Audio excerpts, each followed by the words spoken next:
Hey Merfolk fans, I'm Joe. Thanks very much for joining me today.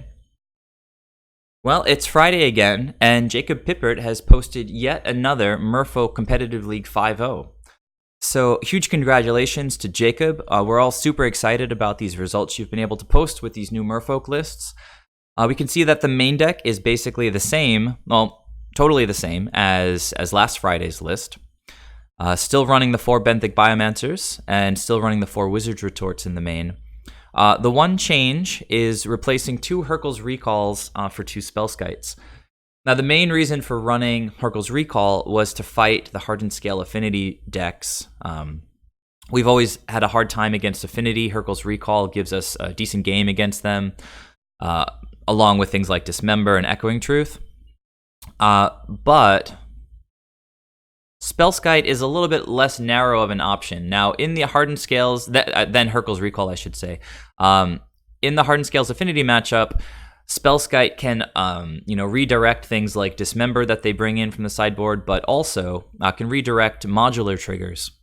So if an Arcbound Ravager gets a whole bunch of counters on it and it dies, and they try to put all those counters onto like an Inkmoth Nexus, Spellskite can redirect the modular trigger to itself. Now, important to note that modular is a May ability, so once you redirect it to Spellskite, the opponent can choose not to put all those counters onto Spellskite, so it just effectively fizzles the modular trigger, which is a big deal against their deck. That's how they create value with all of these +1 counters. So Spellskite clearly a good option against Hardened Scales Affinity, but it's not as narrow as Hurkyl's Recall because it has really strong application in the Burn matchup, which is becoming ever more prominent in the format. If we look at a 6th place list from a recent Star City Classic, this is a mono red approach to Burn with a couple of shocklands in the sideboard for some black spells and white spells. But the main deck is mono red, and almost all of its spells can be redirected to Spellskite. Lightning Bolt, the creature part of Searing Blaze can get redirected. Shard Volley, Lava Spike cannot, but Rift Bolt and Skewer the Critics can. So nearly all of this particular Burn deck's spells can get sort of absorbed by Spellskite. So definitely a good card to bring in that matchup.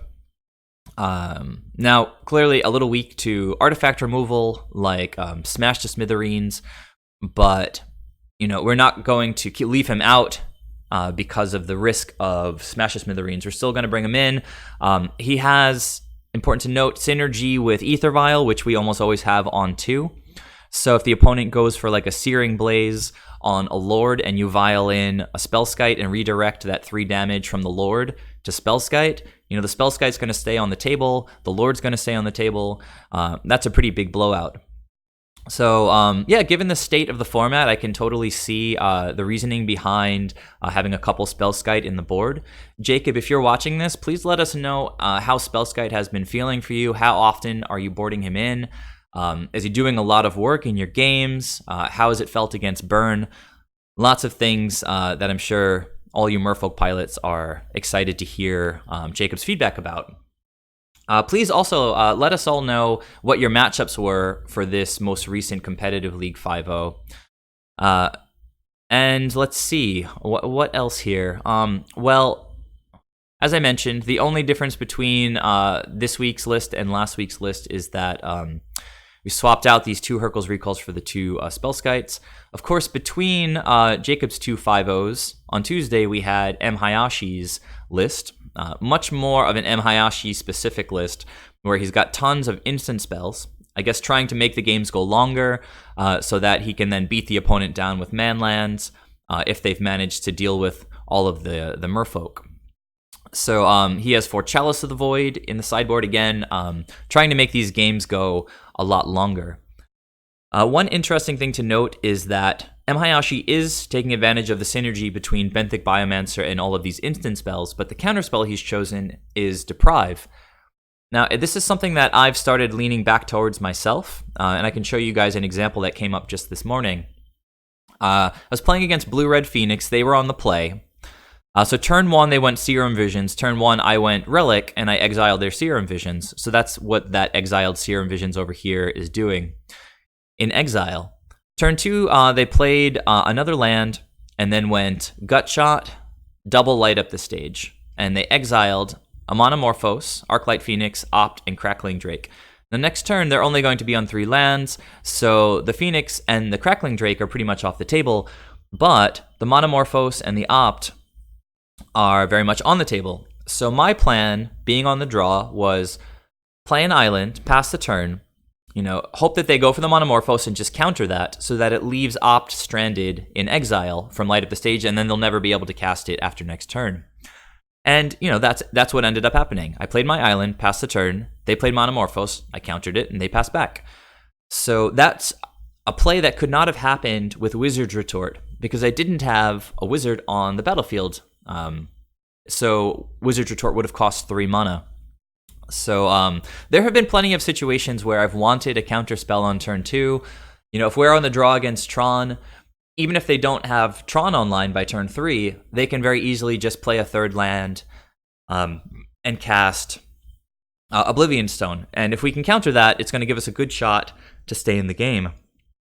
While I'm on the topic of these main deck counterspells, whether we end up going with Deprive or Wizard's Retort, I'd really like to hear how you guys have been doing with the 2 cards. You can share any particular examples where one of them has done much better than the other.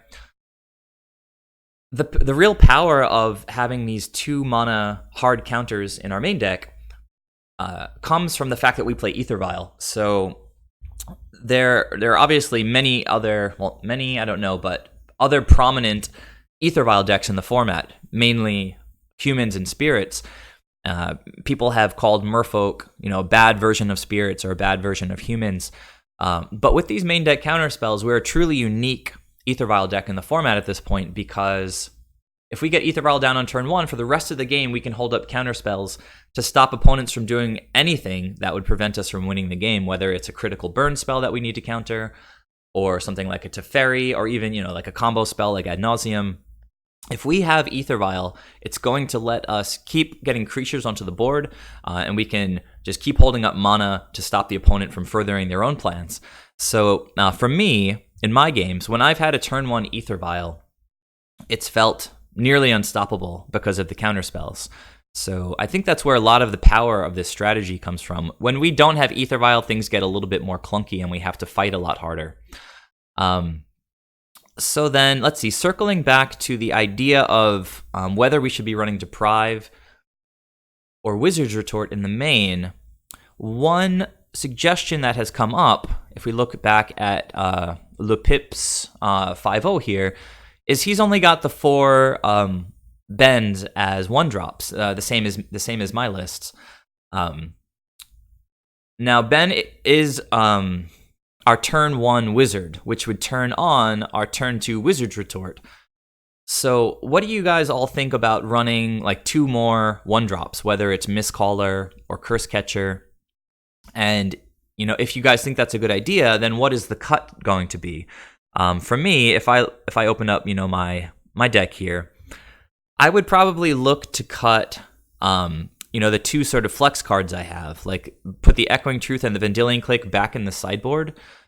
That does sort of clog up the sideboard a little bit, but getting 2 more 1-drops into the main deck doesn't seem like such a bad idea.